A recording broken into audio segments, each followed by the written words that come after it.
Hay un fenómeno que cualquiera puede ver si tiene internet y lo usa, pero sobre todo si va a TikTok o va a los shorts de YouTube o va a Instagram. Y es que hay gente que toca muchos instrumentos de una manera impresionante, que hace los solos de guitarra más difíciles que generó la historia del rock, con una soltura que parece increíble. Y no gente, digo adultos o jóvenes. Hay un chiquillo chino que toca blues, que como dijo alguien una vez dijo comentando en sus vídeos, dice, toca el blues como si hubiera tenido 2 matrimonios fracasados. Porque el blues, como todos ustedes saben, se refiere al amor y no se refiere a otra cosa, y así lo dicen siempre los maestros del blues. Y hubiera salido, si 2 matrimonios fracasados, y hubiera salido de una adicción al alcohol. O sea, el niño toca el blues brutalmente, y tienen ustedes cientos, literalmente cientos de grandes guitarristas, grandes bajistas, grandes pianistas, grandes flautistas, grandes clarinetistas, grandes bateristas, que hacen las cosas más difíciles del mundo en sus instrumentos. Y de allí muchas personas me han salido con que, pues entonces que es muy fácil hacer lo que hacían los grandes del rock. Y no. Te voy a decir por qué. Y es una reflexión que quiero compartir, igual estoy equivocado. ¿Cuántas personas hay que interpreten maravillosamente las suites de cello de Bach? Muchísimas. Sí, Yo-Yo Ma es el mejor de todos los chelistas del mundo, pero hay multitud de chelistas que tocan divinamente todas las suites y todos los conciertos de Bach. Muchísimos, en todos los países, prácticamente en todas las ciudades. Hay gente capaz de tocar a Vivaldi, hay gente capaz de interpretar a Chopin en el piano, gente que tiene la enorme capacidad de mostrar un talento interpretativo brutal.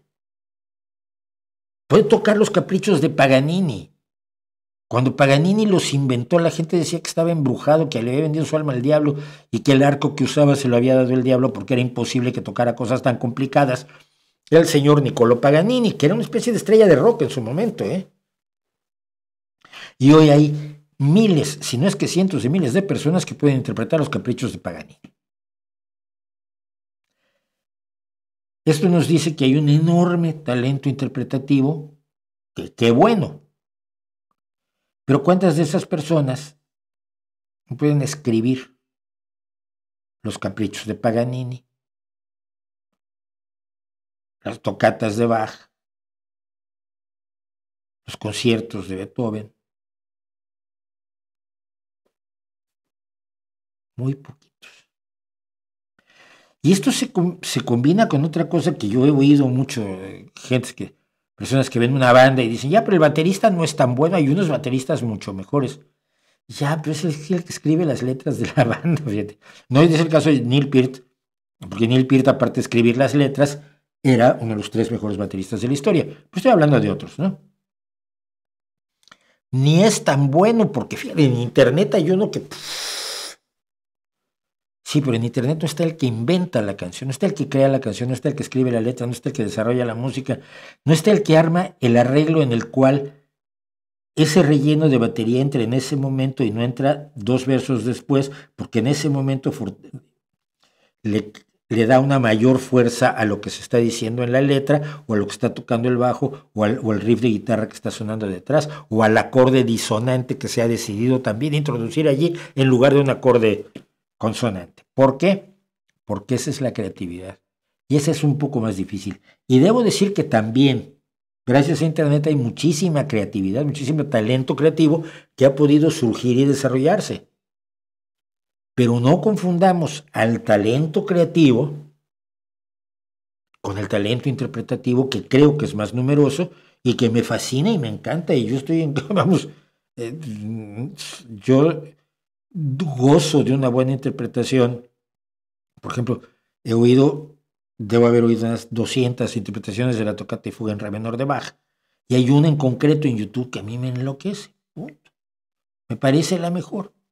O he oído muchas veces el doble concierto de Bach, pero yo me sé exactamente, nota por nota, el que tocaban David e Igor Oistrakh en un disco de Deutsche Grammophon que oí millones de veces en mi infancia y adolescencia.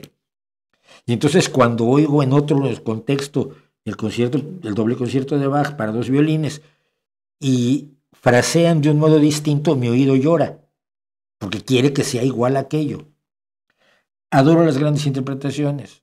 Llevo a mi hijo a ver, ahora están de moda los conciertos a la luz de las velas.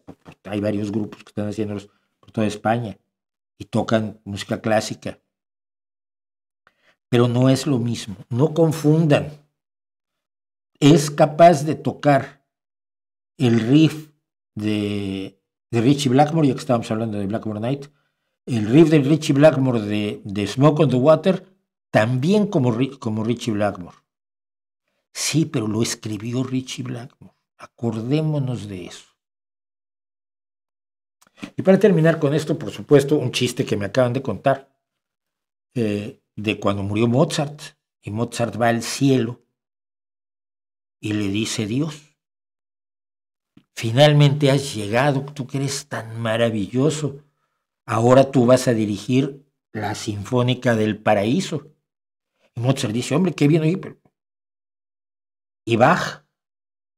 Y entonces Dios se voltea y dice: Bach soy yo.